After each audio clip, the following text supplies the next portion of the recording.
we are going to talk about another embarrassing IGN moment from Penguin Zero. Now, this one was interesting to me because I recently critiqued Invincible, right? Before I watched Season 3, I did critique, and even when I was watching Season 3, there were some situations where the animation is still pretty bad, especially when you consider it like some of the stuff out there like Demon Slayer, Chainsaw Man, Jujutsu Kaisen. There's some peak animation going right now in the animation world, and Invincible is like serviceable. It's serviceable. It's good. It's not terrible. I think a lot of people calling it terrible are a bit of a stretch. I think it is a bit of a stretch. And I'm like a part of, I can consider myself a part of that because I did put it in the thumbnail that this was terrible for clickbait and engagement. And it worked. It did a good job for me. I mean, what are you going to do? I mean, I'm a YouTuber. I do YouTuber things. But I think it is a bit of a stretch, and I think I said that in the video. But I do have to say that, like, I think calling it terrible and people who say the show is bad because, like, the animation is choppy sometimes, that's not really... That's so disingenuous to the actual story being told, and I think that's fucking stupid.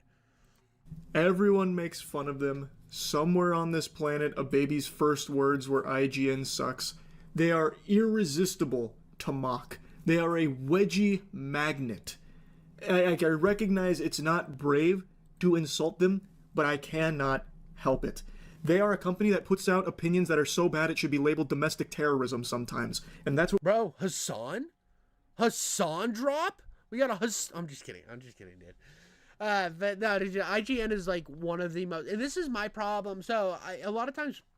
people will say like the thing about like the like you got the anti-woke and the woke guys, they're all yelling at each other all the time, and I think the people we should be yelling at from the very beginning has always tried to be like games media, and how they are like they sit here and they will like cream and like fight for whatever is the opposite of what the general consensus is so that they can get clickbait engagement. And that's why we do not hate the media enough, because they're not media anymore. They're not media anymore. We'll see, ooh, thing is very popular.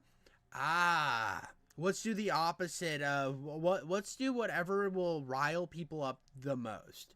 And they also see like some of the stuff that like the Dragon Age of Elgard thing where they gave it a 9, and the consensus is that game is not good, even for people who were like defending its like very, very, very patronizing and propaganda style writing.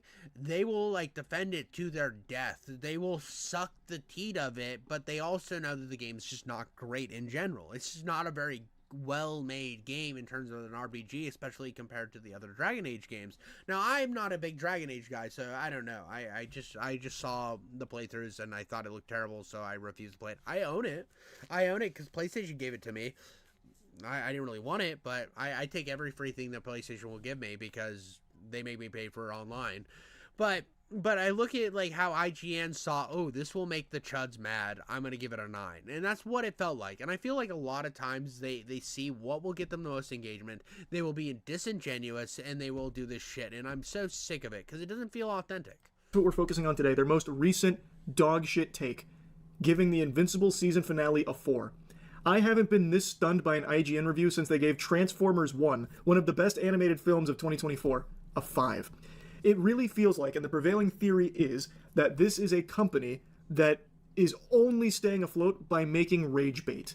And I think there is merit to that claim. Bro, no, I didn't pre-watch this.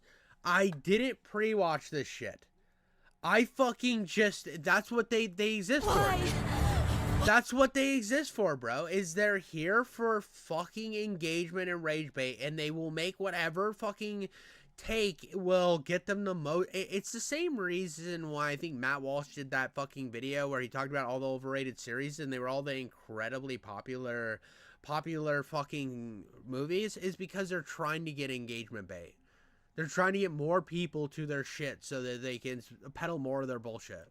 I think there really is a legitimate chance that there is an internal memo for the workers at IGN that they have to produce the most incendiary, terrible reviews in order just to get a couple of those quick clicks from people that want to leave an angry comment about it. And if this conspiracy theory is... they're like, oh, Invincible season 3 finale is bad. And then somebody's like, you're a fucking cum dragon piece of shit. I hope your dad gets hit by a Radio Shack flying through the sky. It's the last one. It's still in operation. It hits him and he explodes into a bunch of Beetlejuices. Incorrect, then I think IGN demonstrates the very worst of an archaic system of company reviews, where you have a bunch of different goobers, all with different tastes, being assigned different things to review that they may not have any interest themselves personally in seeing, and you'll see that ire come out in the review where they completely miss the point. There's only one game, and this is something I actually will stand behind. There's one media source that I actually trust. One fucking YouTube and like online fucking news outlet, and that is GameRanks. I like GameRanks. I think GameRanks, they have issues where they engagement bait sometimes, but I think the Before You Buy series, a lot of their rankings, I think they are very fair for the most part. Sometimes they are pretty bad, but for the most part, the Before You Buys are super, super fucking good. I think the Before You Buy is one of the best ways, like, there's two things I will do if I'm interested in a game. I will look up to see if G-Man or Before You Buy has made a video on it. If I will watch the Before You Buy, and if I'm still not sure on it, I will watch the G-Man or vice versa. I always like those because I think that they give me a good readout of what I'm going to be getting in the game. Now, I never check IGN. I think IGN is a fucking waste of time. Same with like almost every single other one of them. Skill Up and... Kind of Funny. Kind of Funny is fucking garbage. Anybody who thinks Kind of Funny is like reliable, you have actual brain issues. Or they go into it with like a fucking chip on their shoulder and make a review that is clearly from the perspective of someone who either didn't want to watch it and refused to actually engage with it, or truly just didn't understand it at all. So what the fuck is the point of them reviewing that in the first place? And that is exactly the case of this abomination of a review for Invincible Season 3's finale. Now, I think there's things to not like about it. I thought it was amazing, but I do know that there are some things you could definitely point to and say, that wasn't super strong, but overall, I feel like there's no really good argument you can make that it's a 4. A 4 on the IGN scale means it's damn near unwatchable. Yeah, dude, 4 is fucking, like, the worst thing ever made. And I hate that they'll give, like, something that's absolute trash a 7, and then they'll be like, but it's from like a really big company, game company, and they're like, oh well, I kind of still want to like give it a 7 because this and this, and then they write some bullshit down there. But then they'll give something a 4 out of fucking nowhere, and it's not as bad as they said it was. One case, and I know people are gonna, I love Gungrave Gore.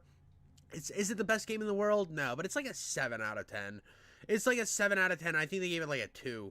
Though admittedly, it seems like they're playing real odd hardball with some things where like they know their reputation is basically just Johnny Appleseed with 8s, where they're just throwing out 8s to literally anything that moves with a picture on the screen, and like any game that turns on. I feel like they have recognized that that's the reputation they have, so they've tried to swing the pendulum in the exact opposite direction. So now they're trying to be all like big, tough, puffing out their chest, smoking a cigarette, and giving out like 5s and 4s to things that are actually really good. So, like, it's very just all over the place. And in the Invincible review in particular, when you actually read the things he was saying to argue for why it's so bad, it's as if he just didn't watch it and looked at like a chat GPT summary of what the episode had in it, and then wrote his review based on that. Now, I know we talked about this a bit last night. I was in disbelief when chat told me IGN rated the Season 3 finale for Invincible 4. So, of course, we talked about it last night. But I am actually still stunlocked on it. This morning I woke up and remembered the review, and I'm still mad. Yeah, IGN, like, it's not like a meme. They really did give it a 4. They said it is the worst episode in the series, the first bad episode of Invincible. And it's, I don't know, it sent me on, like, this spiral. It's such a good episode, too. This is the best episode in the season. Like, it's so good, dude. I don't, it's such a good episode. It's sick. This is the best episode in the entire season. I don't understand how you get out of that fucking perspective. Almost an existential spiral of what is even the point in a company like IGN reviewing things anymore. Like, it feels so obsolete. Because they have so many different reviewers, there's so many different tastes. What is the point in having the guy who gave Megaflopolis a 9 also review Invincible Season 3? Like, what does that do? This guy's already huffing his own farts, thinking that he, in his words, Megalopolis is capable of rewriting your body, soul, and mind, and then tasking him with reviewing Invincible Season 3. Why can't you stay organized? Dude, even Jeremy Johns was like, I thought Jeremy Jahns was gonna like suck off fucking. Where's the review here? Hold on. I pulled it up on. Where's the fucking rating? I don't know, dude. I'm seeing like a lot of IGN season finale exclusives. Right here. Let's pull up the review real quick. I want to look at the what else this guy's reviewed. Let's go on a little bit of deep dive. By Shadon Al Adak, whatever. He did the full. Did the unicorn. What have I done? Blah blah blah. What else has he reviewed? Mickey 17. I haven't seen that. Together. What the fuck are all these? Does this dude just do the fucking TV shows? Oh, let's see what he gave Joker. Tour of blah blah blah blah blah blah blah. We're in charge now. Let's see what he gave this. Anyone have a problem? Well, I'm excited to see what he gave fucking Joker real quick. This is video review. We'll skip to the end. I'm not gonna like do this fucking guy's whole thing, but let's skip to the end and see what he gave it. Dynamics set the stage for musical romance that never blossoms, visually, acoustically, or emotionally, giving way to a sequel weighed down entirely by its predecessor, despite how hard it tries to escape the promise of a novel approach. The dazzling lady be thought of Beetlejuice, and The Crow, and for everything else, stick with IGN. Hold on, where's Do you still think you're a star? The worst thing about Joker Folie à Deux is its unfulfilled potential. It begins with the sequel gets bogged down by a lengthy courtroom saga, which not only keeps the dazzling Lady Gaga away from the spotlight. Hold on. I want to find something that I've seen that he's done. So he did that. Hit Monkey season 2. That was kind of a letdown. So he doesn't review games. He's like their TV guy, it seems like, in animation. I don't know. I'm not finding anything that I actually give a fuck about on here. That sucks, dude. I was really wanting to find something that maybe... I haven't seen a lot of this shit. He gave all of Invincible Season 3 a 7 out of 10. I saw that. But...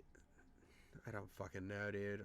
Mr. Gray, The Gray Man, The Boring Identity. I didn't hate that movie. I mean, it's not great by any means. But I'm trying to find something that he's reviewed that I care about, like, at all, in the slightest. I don't know. I haven't been watching movies as much lately, so that's kind of my issue. I don't know. What did he say about Hit Monkey Season 1? Because I thought Hit Monkey Season 1 was a good fucking show. I really liked the first season. Is it the best thing ever?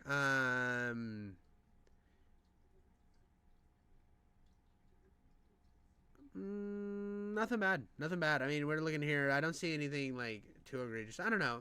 I don't know enough about the fucking guy to make any decisions. I can't find anything. It's just fundamentally useless. Because I'm really starting to think it's not even rage bait. Like, that was my big cope last night, is that it has to be rage bait from IGN. I don't think it is anymore. I think it is just a product of just being so archaic and having different people reviewing different things and people's tastes just not aligning with the thing that they're reviewing, that it leads to shit like this. I think he's just their go-to rage bait guy when a big show comes out because he only reviews contrarian takes for big stuff. Yeah, I was looking through his list as well.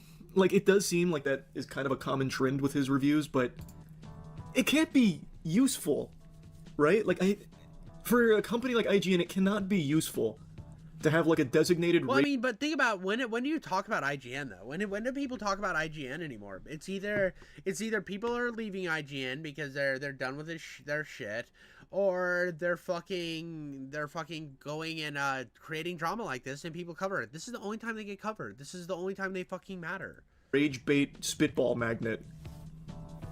Like, you'll get some clicks, but mostly what people are going to do is what they're doing right now, just making fun of it on Twitter without ever actually engaging with the article itself. Because why the fuck are you going to go here? It's absolutely outrageous. No one's going to bother clicking on it. It's too rage baity. You may think that an adult that can't stop watching the I'm trying to find one of these articles that, like, maybe I'm going to try to find this, because I think he did Invincible Season 1. I think he did Invincible Season 1 as well. Like, I don't even think that's what's going on. But they're not getting rage clicks is the argument I'm making. When you have something that's this egregiously off the mark, no one's gonna ever actually click on it. They're just going to make fun of it on Twitter from just the headline alone. And I think that's totally fine to do because this is so ridiculous, there's no possible way of justifying this review. And when you read it, it's very clear he either didn't watch it or purposefully just throws the most outrageous statements about it. Like, we already read the whole thing last night, I'm not gonna bother doing that again, but just like calling it narratively scattered and thematically incoherent is like very evident he's either doing it purposefully or truly just didn't watch it and maybe just saw TikTok shorts with highlights. But look how many comments this article has. I bet it has more than any other review from this year. That's a really good, actually, that's a really good thing to look at. This article has 460 comments. What is his, well, this is a bad metric because this is another one of his stinkers, but what does this one have for Megalopolis? 314. It's not a huge difference. Is this movie out yet? Did Drop come out? I really want to see it. They gave, oh my god. They gave Drop a 7. This is that god-awful Blumhouse hemorrhoid where it's about a woman who gets a FaceTime from a criminal who's got her family held hostage if she doesn't kill her date. And it's the movie about just like text messages coming through and Ring doorbell. That sounds fucking awful, dude. That looks fucking awful. Gave that a 7. I mean, I haven't watched it yet. Maybe it really is super good. But it does seem like the Invincible 4 has more engagement than most of their other reviews. So maybe it is on purpose.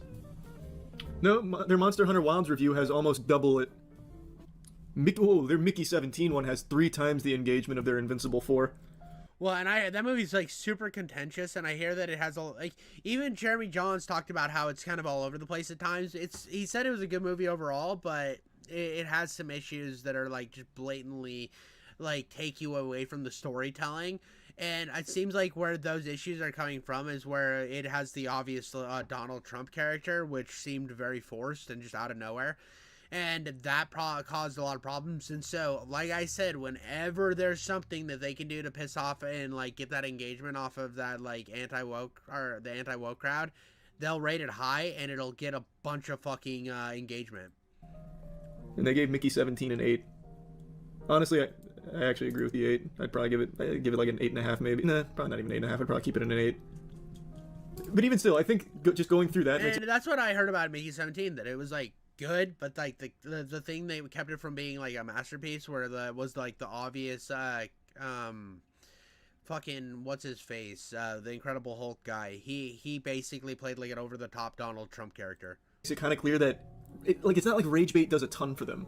I just really think this guy has dog shit taste, and they put him on Invincible. That's a recipe for disaster. Like, I just don't see. I really do not see the point in companies anymore doing reviews where they have like a staff of reviewers that each do different things with different tastes. Like, I think there's just so much more merit now in just like individuals. Like, you find someone whose taste that you find like a lot of like commonality with, and you'll see. This is super important. This is why I like Game Ranks, because they have 2 people to make videos. They got the Falcon guy, and then they got Jeremy. What is his name? Jared Baldino. Jared Baldino, and then the fucking Falcon guy, and that's it. That's what all the videos are. That's everybody who makes videos. That's those 2 fucking guys. You know what you're getting. You know who you're listening to. It's fun. It's fun. You know what you're expecting with Game Ranks almost every time, and it feels genuine because it feels like it came from those guys. What they say about a property, which is why things like Letterboxd I think does pretty well. Did he have any specific complaints or just generalizations? He had some specific complaints, but they're complaints that an actual lobotomite would make if you sat them in front of the screen. It just does not seem like, based on everything he's stated here, that he even watched it. Like, and I don't mean that as an exaggeration. It really does read like he didn't watch the episode. So, like, for example, he says like a hero's dilemma here never even arrives. Like, it's not just true. That's not true. He has like the whole dilemma where he realizes that he sometimes needs to kill, and that happened at the end of the last one, and he fucks this dude up because he knows that if by leaving him alive, the Earth is fucking dead, so he knows that now he has to kill. He cannot back down anymore. The show worth watching. I think Invincible is a must-watch. The only complaint I have about Season 3 is its animation. Like, it feels like it's on a shoestring budget for absolutely no reason. This is the show that should have the budget of fucking Rings of Power. Like, absolutely, nobody gives a fuck about Rings of Power. That shit's trash. There's no excuse why the animation should look as bad as it does for 6 episodes. That's the only complaint I have. IGN also gave the first 6 episodes of Severance Season 2 a 6. What? We do this like once every 8 months, just going through the absolute lunacy of IGN reviews. Oh, here, this is what you're saying. Severance falters by holding too tightly to its secrets, leaning too heavily on vibes, and getting its 10-episode second season off to an agonizingly slow start. Well, I super disagree with that. This, I think, this works for the most recent episode. I'll avoid spoilers, but for the most recent episode, okay. That criticism, I think, would apply. But for the first 6, not really. You learn a lot for the first 6 episodes. A lot of secrets. Holding too tightly to its secrets, IGN criticized the show for having a plot. Yeah, but like I said, it's like, oh, IGN plot, fucking get me out of here, bro. It's not lecturing me. It's not sitting me down like the good little bitch I am and just telling me exactly what I need to think. That argument, like, this is a fine point to make if you were talking specifically about one episode. But to say that as a blanket statement for 6 episodes of season 2 when so many things have been revealed and then just the criticism I haven't watched this show. I don't have Apple TV. I think about getting it, but I don't really want to get another streaming service right now. So it's one of those things that it's like, I watched some of not Severance, but I watched some of like the first 3 episodes of a couple of shows while I was on a plane one time. And I was like, I mean, some of them are interesting and it makes me think maybe I want to get it, but then I just decide not to. There's too many vibes. That's just rough. I think she really missed the mark with the review on that. Aren't all reviews subjective? I don't get the rage people have over these reviews. Yeah, but this is... I think you can make a very strong case that this is... But here's the thing, like, you should... I understand it's always subjective, but when you are You're supposed to be, like, a critical, like, reliable source. You're supposed to be, like, something that people go to know if it's good or not. Like, you're supposed to be reliable, so you should go into it with as much objectivity as you possibly can. Now, I purposely tell people all the time, I am not objective. Do not come to me for objective takes. I am a guy that likes to make come-and-ass jokes on the internet. That I am not your objective guy. I'm never going to be your objective guy. I'm going to have very different opinions to what you believe, and that's what I am. I don't want people to come to me for the objective thing. I want you to come to me for my Cum Falcon jokes. But a site like IGN, I feel like they have almost a... it's almost like they have a courtesy that they need to provide to people. They have one reason for existing, and that's being more journalistic, being more honest, and to just be dishonest and petty about shit like they are sometimes is just so fucked up. It's so fucked up. And it's like why I don't trust this or Kotaku or any of these things, because they're just here to get engagement. They're just here to spur the culture war.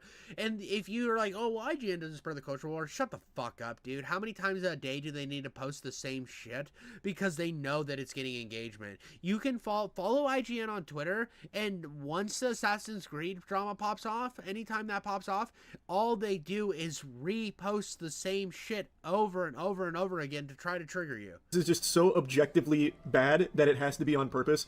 Because reading it, I don't want to just reread it because we did it last night and I'm already still fucking stun-locked on the topic. But reading it, it seems as though he didn't even watch it. Or if he watched it, he just did not want to be And here we go. Who's better suited to play a transitioning bad guy rather than the final boss of such an emotionally loaded season? Not only have we never seen Conquest prior to last week's closing moments, but he's also devoid of any real ideology. That's the point. That's his point, is because the Viltrumites he is just an arm of the Viltrumites. He is there because he has one job: conquest. That's his name tells you all of that. Context clues on your fucking face. They're literally standing over you, slow jerking. They're fucking DSPing on your fucking noggin, and you're too retarded to even get that. Like, that's so dumb, dude. It's to set up, it's just preemptively set up how big of a problem the Viltrumites will be. Because we've seen that Omni-man's a problem. We kind of saw at the end of season 2 that the Viltrumites mean business when they send people, but we haven't seen anybody that's like on the level of Omni-man or on the level of somebody that can really fuck Mark up in terms of power scaling, and this guy was. He fucked Mark up, and that was his point, because if he's just one of the generals, who the fuck's his boss? That's who's coming. And that's what it's setting up for, and that's what's cool. Actually bothering to engage with it at all. So, like, it's not even subjective. He's not even grasping what he's looking at. Like, the only actual thing that I think has merit is this statement right here, where he's talking about after all the civilians were dying during the fight, something that was very traumatic and something we explored a lot in Season 3. Mark doesn't directly acknowledge it in the episode. That's a fair thing to point out. That is fair. I did notice how they were just fucking flying through buildings, and I was thinking about all the people that died. And the way I looked at it is I thought about it as it hit a point, and Mark hit kind of a realization by this point that, like, you can't win. You can't win. You can dwell on it forever, but it doesn't matter. You just have to do the right thing when it arises. That's kind of what I took from it. Now, I know a lot of people are going to disagree with me, and there isn't really much you can do in that situation. So you have to just cut out and move on, because if you let it if you like break down to the same level as the guy who is like the electric guy, I can't remember his name, but he was played by yo bitch, he was played by whatever the dude from what was his name in fucking Breaking Bad, dude? Jesse Pinkman. If you let Jesse Pinkman fucking decide, like go down a spiral like Jesse Pinkman did in that show, it's the voice, Aaron Paul or whatever. If you go down that spiral, you will end up just like him. So it's best to acknowledge it and move on and know that there was nothing you could have done differently. And you just move on. Like, to acknowledge it every time and to become a little fucking mess every time is just going to lead to more weakness, and you're going to become the thing you hate. I don't think he really had a chance to with the way the episode was moving with the pacing. I think that's going to be something that's explored in Season 4 to a certain extent again. But to say, like, the hero's dilemma and all this was never even realized and it's all shallow and bad, it's stupid. It's very stupid. It's like, it's not even... Like, he watched something else. Man fell asleep and dreamed Episode 8.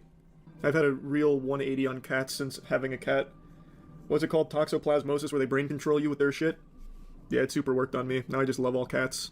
But I actually agree with the cat thing, where it's like, I hated cats, dude, until I met my wife, and she had a cat, and then the cat was fucking cute, and then we got another cat, and now I just like cats. I think they're just chill. They just kind of do their own fucking thing. But yeah, I kind of fuck with cats now. They're one of my things that I fuck with.